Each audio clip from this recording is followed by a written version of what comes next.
So, I have a bit of a game jam problem. It's not what it sounds like though. It's not that I do too many. In fact, my average is about 2 per year. No, my problem is that I see a cool game jam coming up, think to myself, oh, I should do that one, then forget about it until 2 months after it's over. So to make up for this, if I actually remember to do a game jam, I absolutely have to do it. And if I'm going to do it, I might as well do it right. That's why when I saw that Litundare 54 was coming up in a few days, I immediately began preparing. I finished up on my homework for the weekend.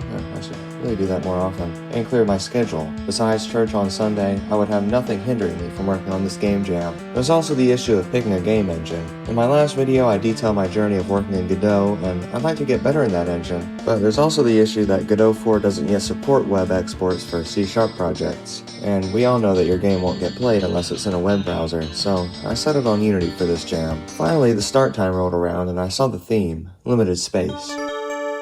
My first idea for this was a platformer where you could compress the walls, floor, or ceiling of the area around you, but that was way too complicated, so I thought about some other ideas. Maybe an action roguelike where you're trapped inside a sphere and you have to bounce off enemies inside the sphere, or maybe, well, whatever, let's go with the platformer game. I knew the hardest part would be getting the wall compression mechanic to work, but the levels would be pretty easy to make after that. So I went inside and created a new Unity project. I had a vague idea that the game could be about a zipper, so I called it Zipper. I added a floor and a capsule to be our player, and I started thinking about how to implement the wall compression mechanic. The way it would work is that you can choose either the floor, the ceiling, or one of the walls around you to move closer to you, but that would have to be tomorrow.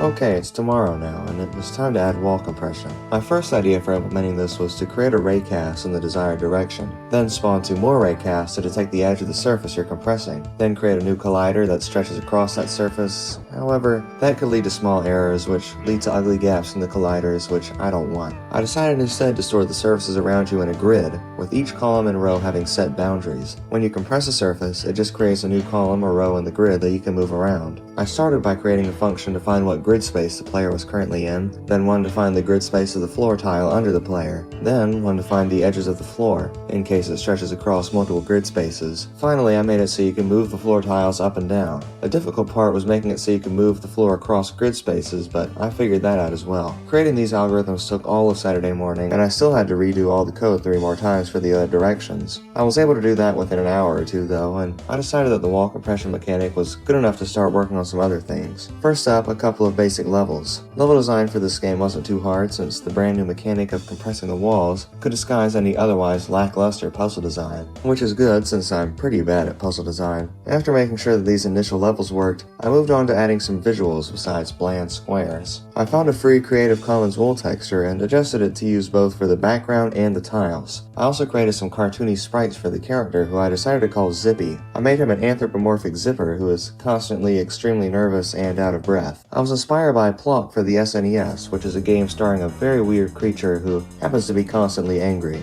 So as kind of a mirror image, Zippy is just constantly scared. The realistic looking graphics in the background and the possibly overdone post-processing is a sort of reimagining of what I think the backgrounds in Plot might look like today. But if you've played Plot, and why would you, you're probably waiting for me to mention the game's awesome music.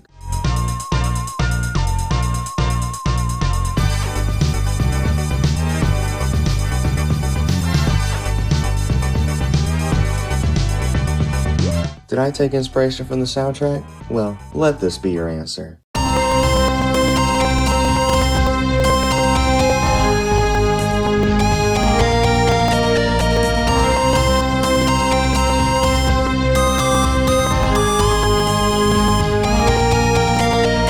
Okay, it might not be entirely as good as Plot's majestic soundtrack, but it's similar enough, and I only had about an hour. This ended off day 2.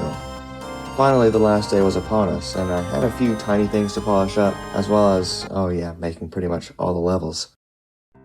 After getting back from church, I got started on a little gameplay mechanic that I thought would make the game feel more complete: wall snapping. If the wall you're moving is close enough to an existing wall, I made it so that the grid area in between them would just disappear, connecting the 2 walls and making it so they could be moved together. This took me a couple of hours, but it was really the final gameplay tweak I needed to make. From there, it was a straight shot to the end. I added a little visual for the edge you're currently moving that turns yellow if it can snap to a nearby ledge. I made several more levels, ending off with 8 in total. Not too many, but it's better for a jam game game to be short and easy to make your players feel like epic MLG pro gamers. Finally, I added a quick title screen and some sound effects that the game was lacking. I whipped up a title screen, threw the game on itch, and had it published with 15 minutes left in the submission hour. Cutting it close, I know, but the time was worth it. So, how did I do? Well, judging is still going on, so I couldn't tell you that. You can play it if you want. The game's name is the title of this video. Actually, I went against my normal game titling strategy for this one. Normally I go with a somewhat clever pun and 1 or 2 words, or maybe just a snappy, memorable phrase. I just went full-on 60s sci-fi drama parody with this one though. So, that's how I made a very strange game with some very difficult code. Did you do Ludum Dare this time around? Show me your game in the comments. I don't know if I feel like participating in the ratings this time around, since making the game is the fun part. In unrelated news, I'm considering doing another month-long prototype in the near future, just like I did in July with Deck Dojo. I may wait until November starts, or maybe not. Stay tuned. And also, watch this other video I did. For some reason the views on it just suddenly dropped off after a few days, and it's very strange. Enough about me though. Have a good day.